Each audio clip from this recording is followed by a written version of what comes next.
Hello, everybody. I'm Scott Shannon from CBS FM Radio. So happy to come to you at Blythedale Children's Hospital. You're in good hands with the doctors and nurses there and all the hero healthcare workers.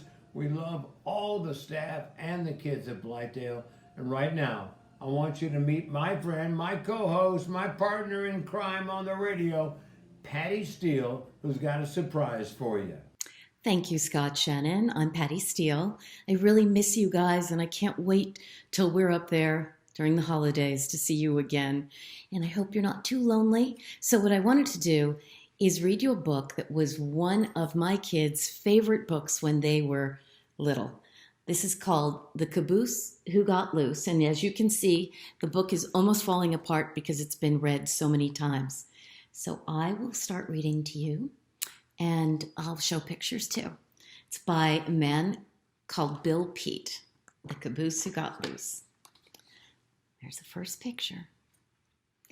When Katie Caboose rambled down the train tracks, the engines were steamers with puffing smokestacks.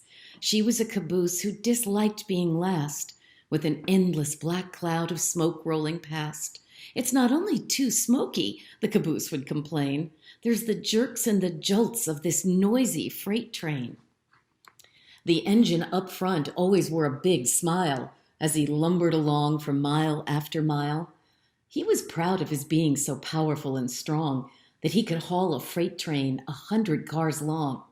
So on he went chugging, no worry or care, leaving Katie Caboose in dark clouds of despair.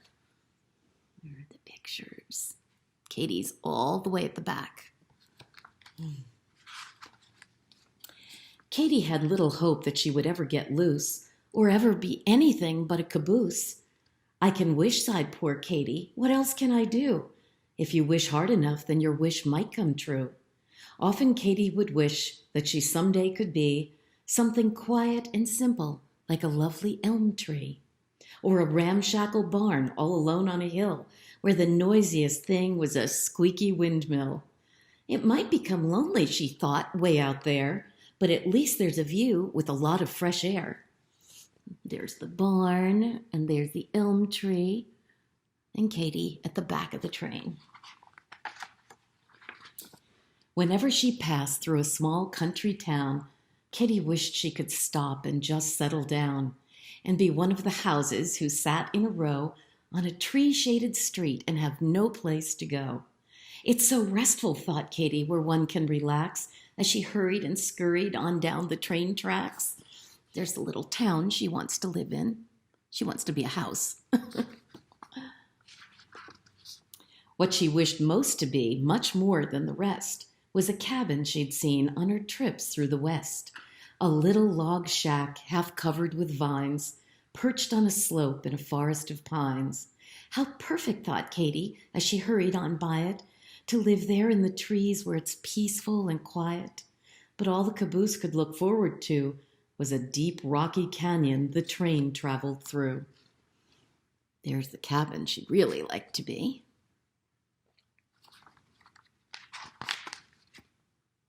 Where huge boulders leaned way over the tracks in towering, top-heavy, gigantic stacks. What is holding them up, frightened Katie would wonder, as the earth-shaking train went rumbling right under. If one should come loose and fall down upon her, it would squash Katie flat, and then she'd be a goner. If she didn't get squashed, there was more to be dreaded up the winding steep grades where the engine was headed.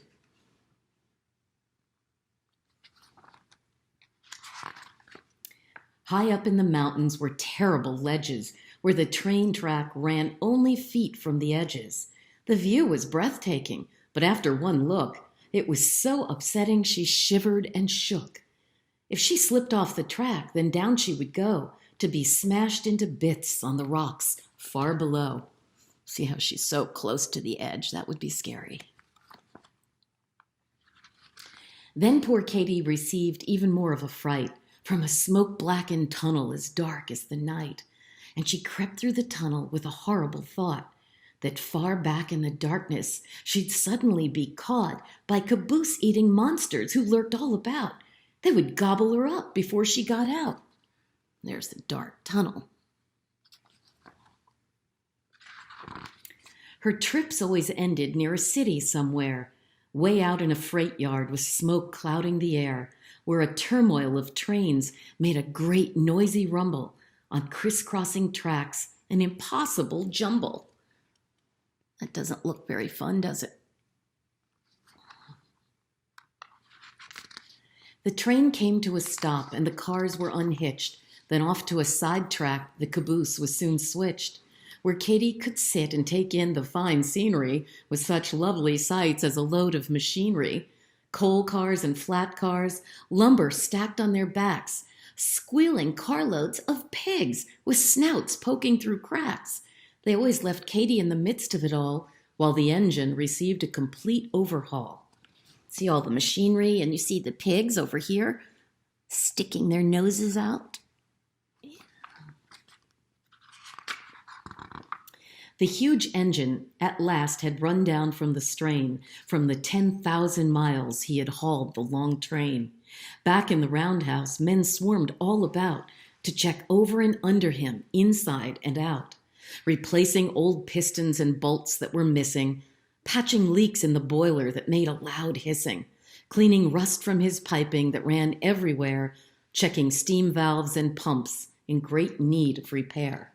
See, there's the big engine, and see all the guys climbing over him to get him ready and fix him up for the next trip, right?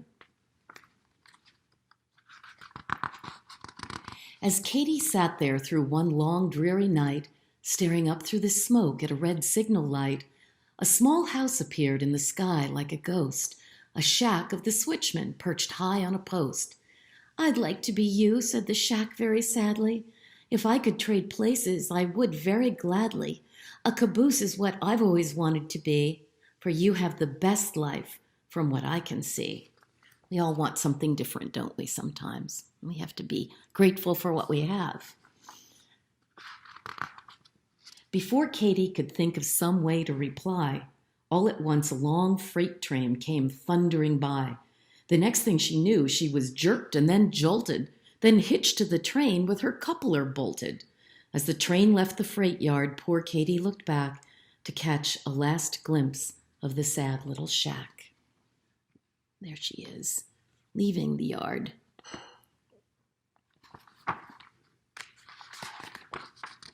From now on, Katie promised, I shall never complain.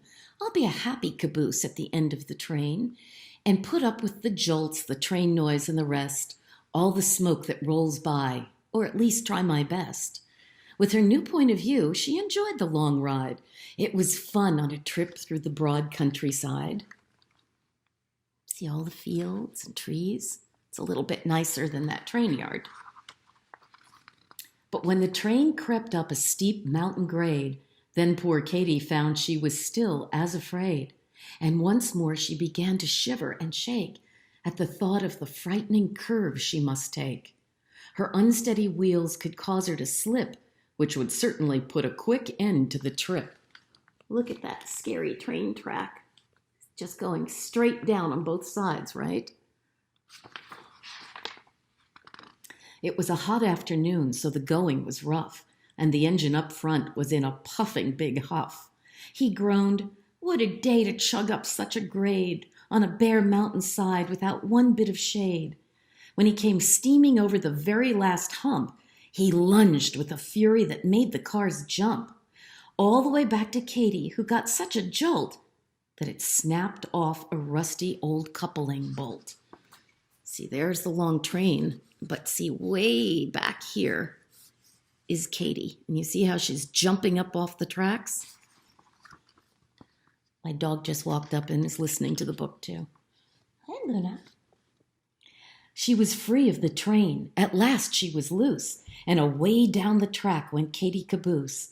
On down the grade she flew faster and faster, straight for a curve and certain disaster. That doesn't look too fun. It's kind of scary, right? When Katie hit the curve, she took off like a kite, high over the treetops on her first and last flight. That would quickly have ended poor Katie Caboose if it hadn't been for two towering spruce. There she is flying, and you see, down below are spruce trees. Those are big, giant pine trees that you find out west. The caboose became caught in a very tight squeeze between the tall trunks of two evergreen trees. At first, she could hardly believe her good luck. What a wonderful place it was to be stuck. She thought sure she was dreaming. It couldn't be true. Here she was in the trees with a beautiful view. It's so perfect, sighed Katie, yet I'm really not free. I know sooner or later they'll come after me. There she is, stuck up in the tree. And she really likes it, but she's afraid that they're going to come and try to get the caboose down, which makes sense. And then, sure enough, up the mountains that night came a train with a crane and a powerful light. She could have gone leaping off. Here came a shout. Like a great glaring eye, then the light searched about. It flashed past the trees down the steep, rocky bluff. It searched high and low, but not quite high enough. You see the spotlight? But they didn't make it go high enough so that they could see her. That's her good luck, right?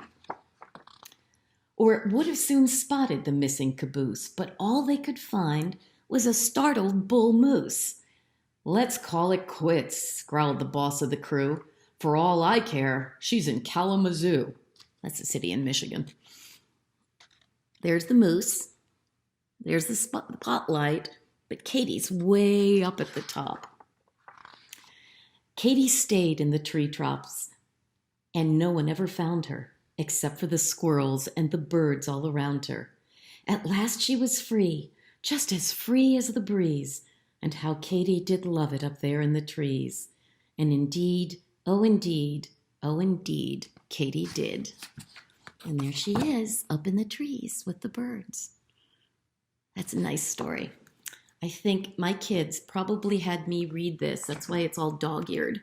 That's what they call it, dog-eared, when the pages are bent down. I bet I read that book 75 times. Come here, Luna. I'll let you see my doggie before I go. Come here, baby. Come here. She's a little excited, but a little scared. There she is. This is Luna, okay? We love Luna. Bye, guys. It was great to read to you, and I'll try to do it again soon, okay? Bye.